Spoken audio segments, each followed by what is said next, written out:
Konnichiwa! Hello, how are you? Konnichiwa. My name is Mariko and I'm Japanese, born and grew up in Tokyo, Japan, and have been living in London for the past 6.5 years.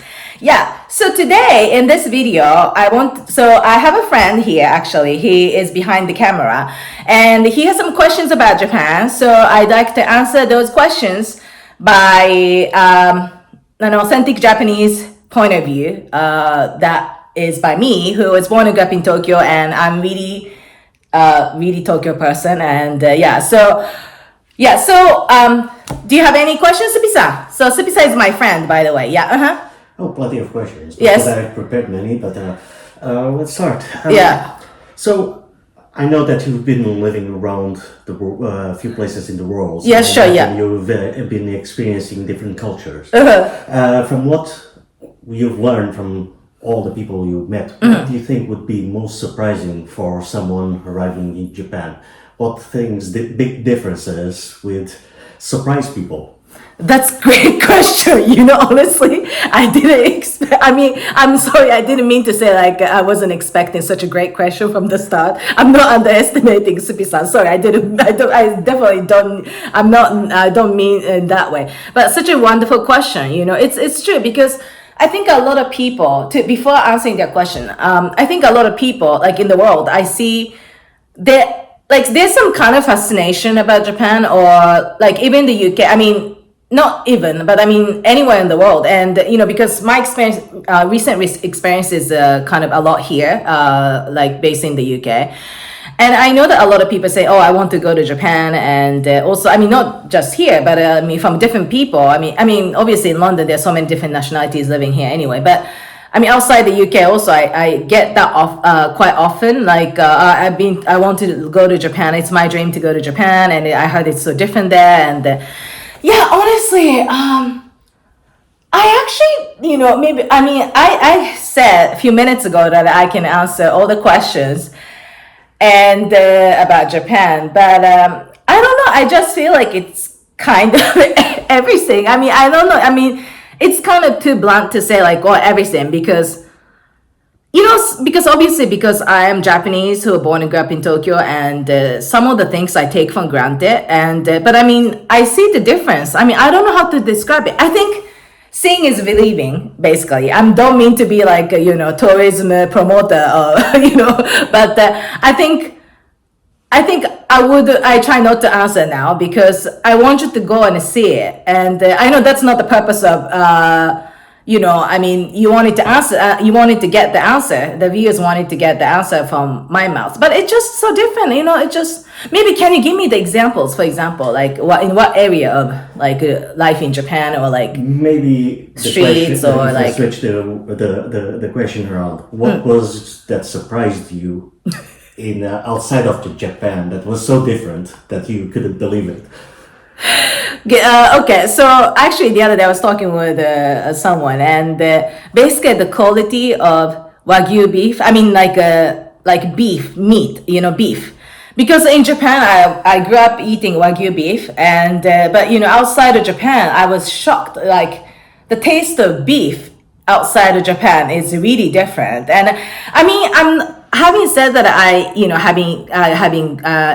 grew up eating Wagyu only, but it's not a very special premium Wagyu beef I'm eating. It's just something from the supermarket in Japan, and it's not like I went to high-end grocery shop or something when I was growing up. It just, sometimes we did it, but it's just, I'm talking about basic, some beef, quality of beef that I get from the supermarket in Japan. It has been good. So I'm used to soft and tasty, and I eat the steaks only salt and pepper, and not putting any sauce or anything like that, not seasoning with some kind of sauce, and that wasn't happening in my family.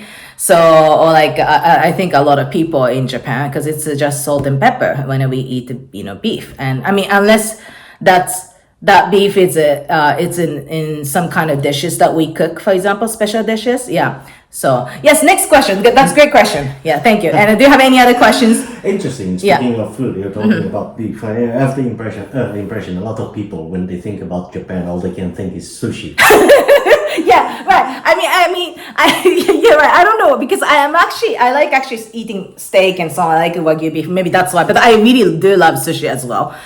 And obviously that's because I forgot about that in a way, in a sense that, it's strikingly different here in London or outside of Japan. Sushi quality outside of Japan, I'm sorry to say, but it's not just quality, but it's just presentation too. It's just I haven't seen this. It's like fusion, it's not like, obviously it's not the sushi that I have been eating when I was in Japan. It's different like shapes, different but I consider that as a fusion, and not like, you'll be surprised if you go to Japan and you will realize, okay, this is the sushi, proper sushi that outside of Japan, those proper sushi can be eaten, you can try it like in a really high-end restaurants and so on, but not like in a regular place, like regular places like takeaway that you see around in London, for example.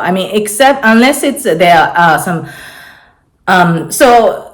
there's some restaurants or takeaway place that are owned by Japanese people, and then those tend to be good, like kind of the presentation is authentic, and I can tell, because to be honest, in London, for example, there's so many Japanese restaurants. They say it's a Japanese, but it's not Japanese at all from the real Japanese people's point of view who were born and grew up in Japan. Yeah. So next question, please. So, following up with the sushi, imagine that we go to a proper sushi place, proper Japanese sushi place.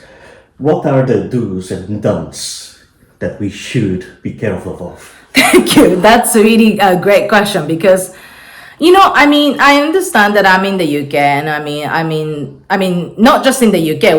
When I'm outside of Japan, I know the way people use chopsticks is different, and but sometimes what I see is really insulting way of using chopsticks. It just, bad manners basically, and so never ever put chopsticks, like play with the chopsticks basically. So. Because sometimes I see like in the restaurant where, it doesn't have to be Japanese restaurant, but it could be any other Asian restaurants. But some people are like kind of playing with the chopsticks as if it's like a drum, like sticks and so on, like sticks for drum and so on. But obviously that's really, really bad. And I'm sure you wouldn't play with a fork and knife neither, when you go to the other type of restaurant. And, but chopsticks, I think in Japan, chopsticks are almost sacred, because it's something that put food in mouth. That's, I feel it. It's personally. And also, we don't, it's personal. It's personally, I said that, but that's my personal opinion. I said that, but I think a lot of Japanese maybe can agree about this idea that they feel something about, we will never play with it, with the chopsticks basically, because that a lot of parents and also, grandparents, we are raised like, we use the chopsticks properly. And there's also a way of holding chopsticks, and it has to be, it's different from the way you hold the pencils. And also it kind of shows what kind of family, like what kind of family background you have, like by just people looking at the way you use chopsticks, for example. And that's how much it's really, it's like maybe fork and knife manner, kind of. In that way, like there's kind of a chopsticks manner that people can spot if you come from the family who teaches you how to use the chopsticks properly, basically how teaching them manners and so on, like, table manners and so on. Yeah. So that's the thing. And also, never ever put chopsticks in, like, for example, it's a sushi place, so it's not like there's a rice, like a bowl of rice. But sometimes, let's say, like you go to other Asian stores, and Asian restaurants, and they have a bowl of rice. But the thing about bowl of rice itself, also in this country or outside Japan, like in Japan, you never see rice like kind of like a mountain. We never see it because this is to the dead people. This is the offering to the dead when we put rice like round like that, like like a mountain. But I know some restaurants, Asian restaurants here, they put rice like this, and that's surprising. But we never do that in Japan. I'm just telling you as an information, because each culture is different, and Japanese culture is obviously different from Chinese culture or Korean culture, because in Korea I think it's okay. I mean, maybe Korean viewers can kind of write down the comment and also in Korea I think they're supposed to put the rice on the table and then eat. But in Japan, this putting rice, the bowl of rice on the table and eat is considered to be actually a bit it's actually considered to be bad manner. You have to hold the bowl of rice and then eat like this with the chopsticks. Yeah, so that's considered to be good in Japan. So I mean, it's very different. But I mean, putting chopsticks in this bowl of big rice, and sticking like straight up, that's considered to be really, really bad. It's because this is offering again to the dead. When somebody dies, after the funeral and so on, we put this offering in front of, for example, his picture, and then put offering to the dead, basically. So, and also really bad thing, it's really taboo, and not many people talk about, or even a lot of advertisement of the restaurants they do, and for example in Instagram, is in Japan, having one chopsticks. For example, you have chopsticks and I have chopsticks, and then the picture, the idea of basically, okay, in the funeral, after the funeral, because in Japan we burn the body, and so the body actually comes out, and it's only bones. And what we do is, for example, you have chopsticks and I have chopsticks, and we carry bone together. Let's say this is your chopsticks and this is my chopstick, and then we carry it together into urn. So because of this, whenever I see Instagram posts there's I don't see much Instagram that are doing in that same way, one food together, or but I see a lot of Instagram saying, one chopsticks here and another chopsticks is here. They're trying to do something, or they're doing cheers or something like that. That cheers is really bad, by the way. It's honestly, sometimes I just unfollow because I just feel like it's culturally disrespectful. And also I understand. I mean, not everything around the world revolves around Japanese culture, but if you're promoting, if you're selling, if you're serving, this is sushi, for example, or so-called Asian food, Japanese food and so on. And and I'm just surprised every time I see that kind of advertisement. What is this management or advertisement department doing? Letting this kind of picture, this scene appear as a promotional video, or in a promotional video, or in an Instagram post, and then honestly, I think from Japanese side, a lot of Japanese don't speak much English, to be honest. I might be attacked by this, but it's true, because we speak Japanese, and not many Japanese actually go on to watch or read English language Instagram post, or English language news articles and so on. But having said that, that's not the issue. I feel it just, I think, no, it just kind of I feel uncomfortable, basically, personally. So that's I just want you to know about this. This is just information, and obviously I cannot change what your company does, or what those companies do. But as just one single Japanese person who was born and grew up in Japan, I really feel uncomfortable, I don't feel good when I see those two chopsticks in the same picture, like trying to do something with it, or even cheers. That's really bad. Okay, thank you. Next question, please. So that's what not to do when going to Japan. What are the, Or restaurants in like Japanese restaurants, yeah. yes. So Or like yeah, anyway. I mean, what would you try to do to make sure that people treat you really nicely? in Japan, Yes. yeah. Greeting is important. I mean, in Japan, greeting is important. Konnichiwa, or like also like bowing is also important. So it's like even you, to be honest, sorry, I'm laughing, but even you don't, let's say you don't even speak konnichiwa. Well, I mean, a lot of people who travel to Japan, I think they know the word konnichiwa, arigato, those words. But you can just kind of do bow a bit, like light bow, and then like that's also, I feel like it's because it's respectful, like, and we do that also like anywhere we do it sometimes, like it's, I think this is kind of acknowledgement, and so yeah. But I mean, actually, I mean, it depends on like, but I think so-called foreigners, I think maybe they can look around what the other Japanese are doing, and then they can kind of see, okay, maybe I shouldn't be doing this, I shouldn't be doing that. But I mean, it's kind of, I know how to tell. Yeah, but I mean, can you ask me actually a more detailed question, for example, like? Let me see. Well, I've heard many cases. I've been seeing videos about what Japanese find rude. And then when you go to Japan, the main complaints about tourists that the Japanese have, well, being too loud or anything. I think it would be nice to have information before going to make sure that we don't make a fool of ourselves. Well, I mean, Japanese people in general, we are very quiet. I mean, it doesn't apply to me, but I mean, we are very quiet. I mean, maybe I shouldn't say we, maybe they are quiet. Yeah.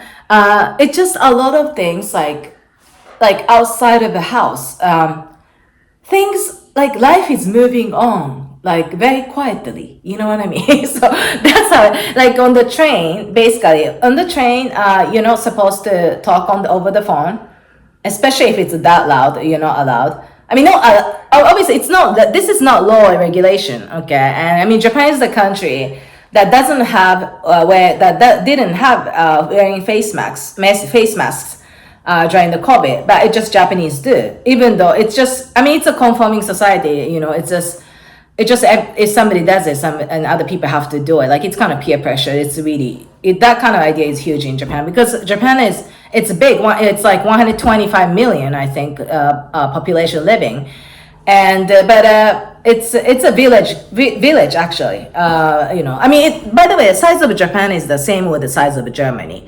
And when I say that to people living in Europe, they're surprised. They feel like no way, because Germany is big in Europe, but the Japan is big. I mean, we don't think it's that big, but it takes at least, I think, almost like 3 hours or even more than 3 hours from the north to the south. Like, we have Hokkaido, and then that is Hokkaido, and then we have Honshu, which contains like Tokyo, Osaka, and so on. And then we have Shikoku, and also we have Kyushu, and Okinawa. Also, Okinawa is also in the south. I mean, it's totally different climate from the north to the south, for example. So that's how much. I mean, it's kind of it's like narrow like this, but it's And so the temperature is different, obviously. Even the same season, it's different. If you go to north, Hokkaido, if you go to the south, it's Okinawa, it's different. Yeah. So sorry, what was the question again? Or what you shouldn't be doing? I mean, so that you don't make yourself as if like you're someone like yeah. Okay. Yeah. I mean, like yeah, but not. But the thing is, it's kind of difficult, isn't it, for non-Japanese people to tell them, to tell non-Japanese people, like, you cannot talk over the phone, or don't be that loud, or, don't eat on the train, and, because, I mean, because they're visiting Japan, so I mean, I think a lot of Japanese would kind of understand in a way because but they know Japanese will know that you don't live there. Yeah, because if you live there, I'm sure you have followed the rule. Because 2 years ago, I went back to Japan for a visit, and actually, I haven't been to Japan for more than 2 years now. But at that time, it was during the COVID actually. So the foreigners-looking people who are living, who I see on the streets, I could tell that they are the people who live in Japan, because there are not many. I mean, obviously, because Japan closed down the border during the COVID, so there were no like foreign tourists. I mean, before that, there were so many tourists. Like, let's say 4 years ago, before the COVID, there started to be. I mean, there was so many like foreign tourists, and then the COVID hit, and then during the COVID, basically the foreigners I saw on the street were foreigners who live in Japan, like foreign residents. So honestly, I could tell that more than me, they're very used to the life in Japan. Like they follow all the manners and what they need to do and what they cannot do, and that's the impression I have. So yeah, but just be yourself. I think also I think Japanese people will understand that, especially coming from other countries and visiting Japan. And so just be yourself. And I think Japanese will enjoy the difference, like you are bringing. Maybe even you being loud. Maybe Japanese will think, yeah, あの人たち外国人だからね、外国人のツアリストかね. Like, maybe they're foreign tourists. And I mean, I know it's not nice to be gossiping in front of you just because you don't sound like you understand Japanese. But I don't think they'll take it that seriously, to be honest. Yeah. Next question, please. That's good to know. We covered a few things there, including how big Japan is. I'm guessing that one of the first things would be for tourists is what places would you recommend to go to as a Japanese? We all have the ideas of the very touristy hotspots, but then there's the places that only a Japanese person can really recommend. I mean, that's a really good question, and to be honest, a lot of places, including touristy places or non-touristy places, I feel like even in the guidebook or in the where like Facebook groups and so on, a lot of sites are really talked about. A lot of places to a lot of nice places to visit are actually talked about in English language. And I think it really depends on what you want to do in Japan. And like you agreed, and like I said, Japan is big, and it's just each city or each town, each prefecture. I mean, each place there are so many things to see, and so I think it's up to what you want to do. And this, obviously a lot of information around, and on the website and YouTube and on Facebook groups and so on. And because I recently watched this kind of news channel, because in the news channel in Japan, like they really like to pick up some stories about like where foreigners are going and where like foreign tourists are going. Oh, there's so many of these. You look at this and now we are in this place, and I don't hear a word of Japanese. They're full of foreign tourists. Like, look, there are so many foreigners. Like, that's the news anchor is kind of talking like that, which is, I don't know. It sounds a bit like. A bit maybe uncomfortable for some of you. But I mean, that's how much there are so many foreign tourists these days, I think. Yeah, but I mean, really, it's up to you. But I also heard like many foreign tourists these days, they come to Japan. Maybe this is like even second time, third time, fourth time, and so on. So, and not only that, it just compared to like a long time ago, a lot of foreign tourists, they come to Japan for some specific purposes, because they already saw it somewhere like on Instagram or the website, and so they kind of go for it, So, I mean, personally, what I want I think my recommendation for foreigners is just experience it, like just live in the moment of like just being in Japan, like, even just sitting in a cafe and observing those salaryman, which is like, those business people or like, or women and, just seeing people. It's just, it's different. It's just looking around and, so even you're putting some stuff in the chair and then while you go to get an order, nobody takes, steals or anything like that, so like, for example, in a cafe. And I think, it's an island. Japan is an island. So it's a different type of experience, I think, also in many ways. Yeah, because it was isolated before. So I found it funny the way you say, don't worry, no one will steal anything, because I had that experience when visiting Korea. People would just mark the coffee tables with a phone. How would never? Yeah. In Japan, it's also definitely like that. Yeah, because it's pretty. It's very safe, and I think Korea also safe. I've never been to South Korea, but it's a different. I think mindset, nothing really happens. And I can talk about this safety of how safe Japan is. For example, in Japan, like even you lose wallet, that will come back to you, and with the full money inside that you have, and full credit card, full money inside.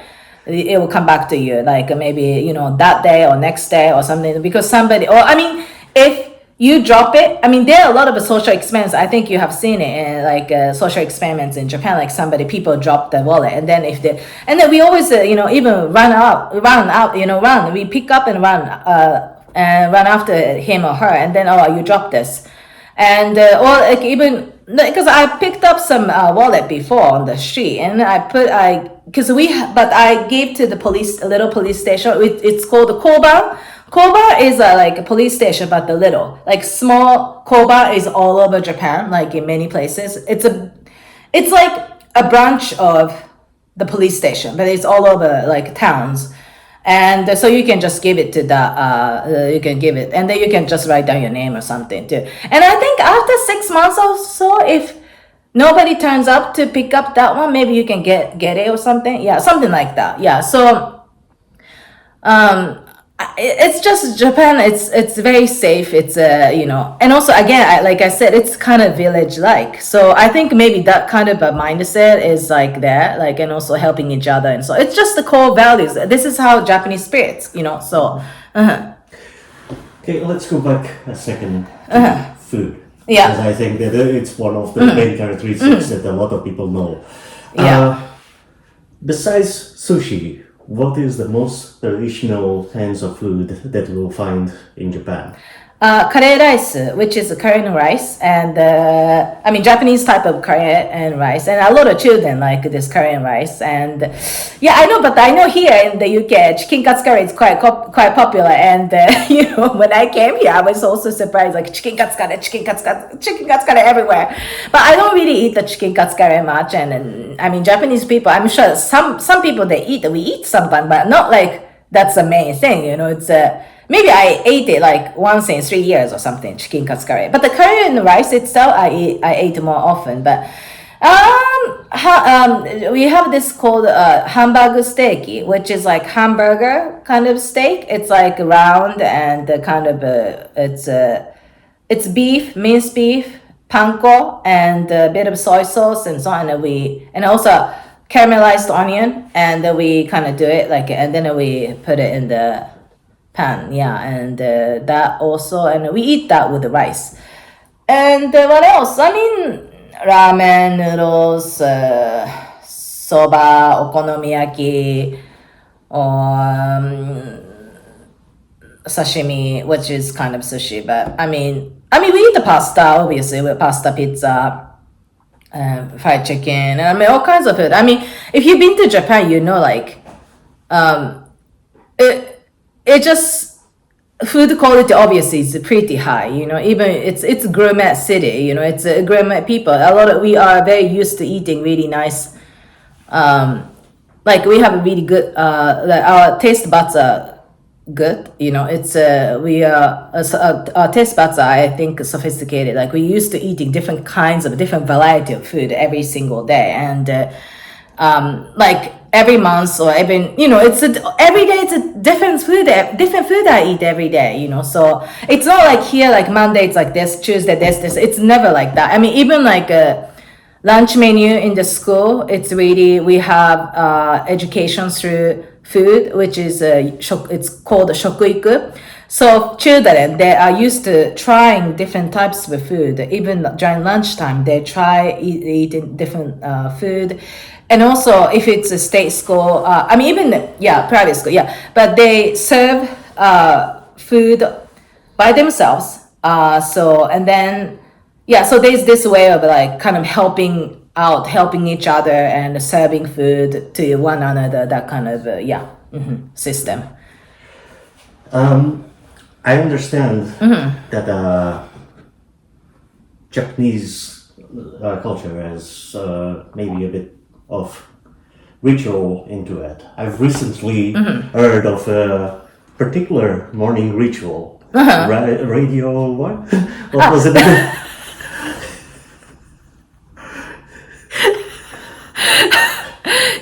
This is called Rajio Taiso. Okay, Rajio Taiso. This is interesting one. Rajio Taiso, this is like kind of an daily exercise that you do. And I think it's almost, I think it's 365 days it's available in the radio in Japan. And it's been going on for many, many years. I mean, even when my mother was a child, I think there was this Rajio Taiso. And that's like from the older people to young people, toddlers, they all kind of know how to do it. And they just, especially in summertime, summer vacation, like during the holiday, a lot of children. I mean, I used to go like in the neighborhood, like in the park or something, and everybody's come and gather.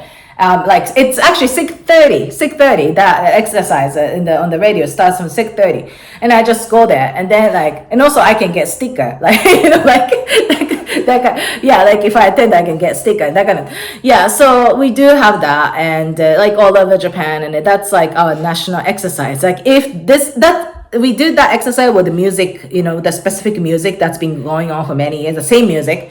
And I think once this music is on, I can automatically do the exercise, okay, I need and not just me, I think all the Japanese people, they can just do it automatically, like with the music, if that music is on, Besides laughing, and I enjoy that too, he's laughing so hard. Yeah, and is that something that you will see all across Tokyo in the morning? Maybe it depends. Like if it's summer vacation time, I feel like it's more. But the thing is, guess what? So this Rajio Taiso, some companies they do that in the morning, at work setting. Boss, co-workers, and everybody, they do it together. Especially like people who do like construction works. There are a lot of companies. They actually play this Rajio Taiso. And then they do it all together at the company. I'm talking about at the company. Companies.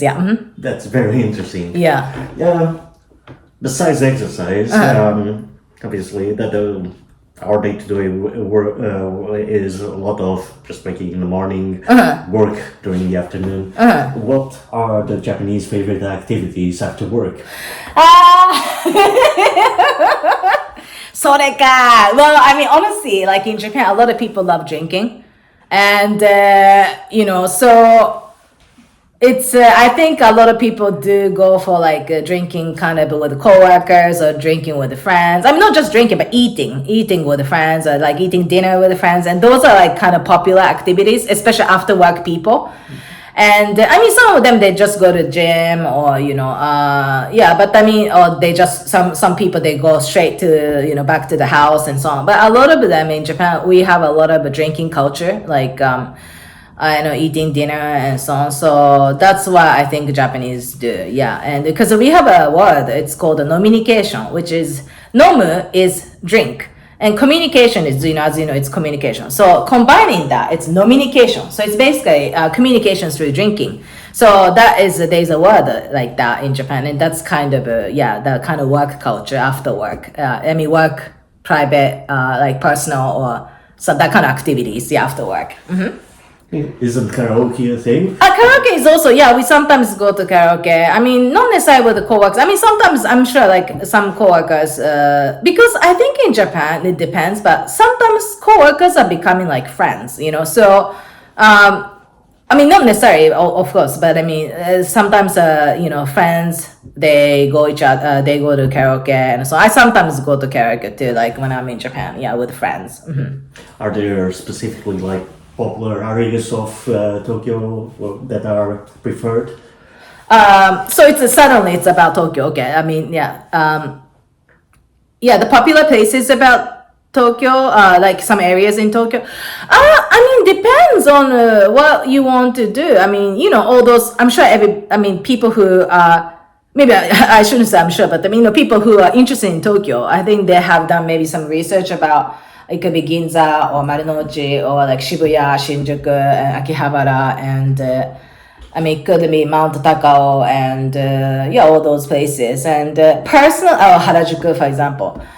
Personally, because I went to high school, and also it could be also Shimokitazawa or what else. There are many different places. So, because personally, I went to high school near Shibuya and Shimokitazawa, near Shibuya and Shimokitazawa. So, I often hang out. My favorite hangout spot is Shibuya or Shinjuku, Shibuya and Harajuku and Shimokitazawa. Yeah, so those are kind of my favorite. But also, I like Mount Takao because you can you can take a 1 hour ride KO line. From Shinjuku or even from Shibuya, and then just take that line and then go to the last stop is Mount Takao. So and you can climb mountains and so it's nice. Yeah.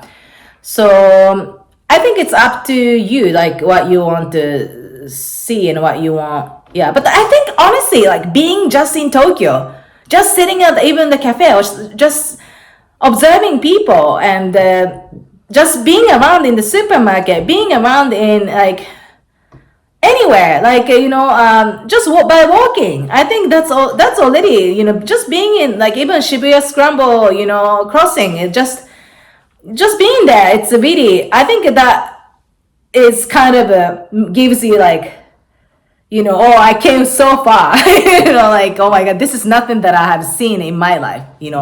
So that's the feeling I think you could hopefully get when you go to Japan, or especially Tokyo. Mm-hmm. I think Japanese are very spiritual. Mm-hmm. If you're very spiritual, I agree. If you're looking for going to Japan for a spiritual experience, where would you go? Well, this question, I was waiting for it. Well, I'm very spiritual person, and to be honest, I am actually really spiritual. And I'm Shinto. I believe in Shintoism. So Shinto, we call it Shinto in Japanese. So Shinto means God's way. Yeah. So there's this shrine. It's actually near my grandmother's near birthplace, and my grandmother from my mother's side is originally from that area. There's a shrine called Izumo Taisha Grand Shrine. Izumo Taisha Grand Shrine. I said it twice because it's really important. But it is in the guidebook and so on. But not many people actually go to Shimane Prefecture. That's where Izumo Taisha Grand Shrine is.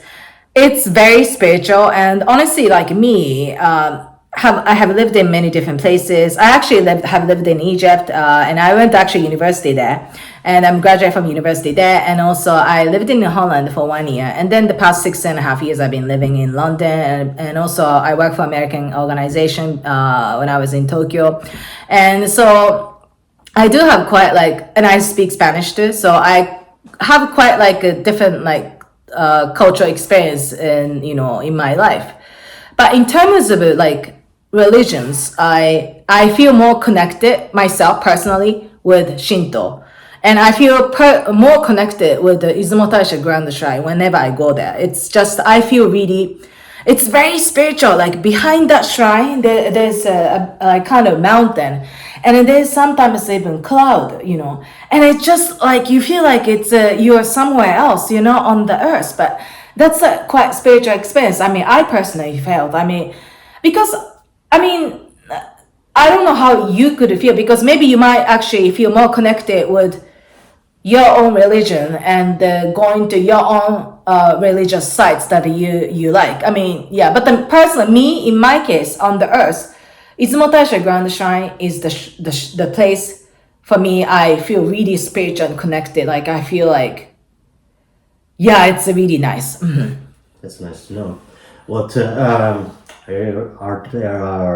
there any recommendations you give to people that might think of going there, things, what to do, and probably maybe something for them to avoid in order to respect that kind of That's place? right. Yeah. Okay. So not just the Izumo Taisha Grand Shrine, but also any other Shinto shrines, and those tori, which is, maybe you might see it in emoji, for example, in the reddish orange tori. It's like a gate.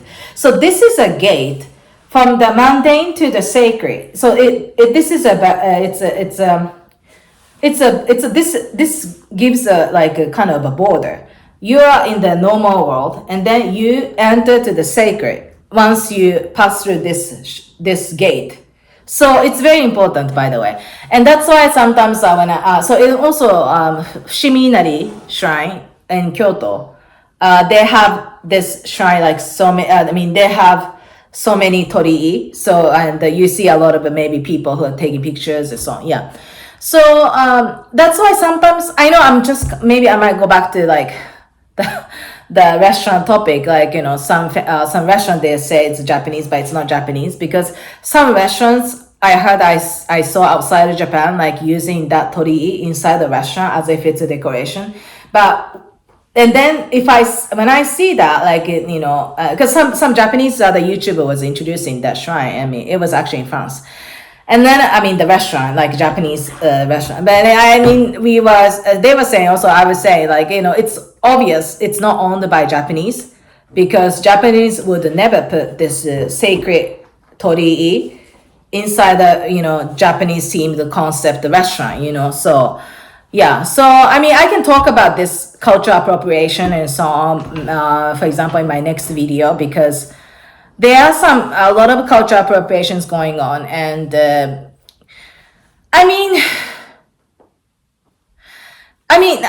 originally the culture, Japanese culture is Japanese culture, and I understand that a lot of people sometimes, a lot of people, foreigners, come to Japan or fantasize about Japan, and then they can kind of create something new, understand, but. Yeah, I mean, I can talk like forever about, I can talk about like maybe my next topic could be cultural appropriation or some other topics. Is it good, Supi-san, today? Yeah? I think so. Yeah, okay. Thank you so much for Supi-san for attending this session. And thank you so much for watching this video, and hope to see you next time. Thank you. Have a nice day. またね。ありがとうございました。ありがとうございます。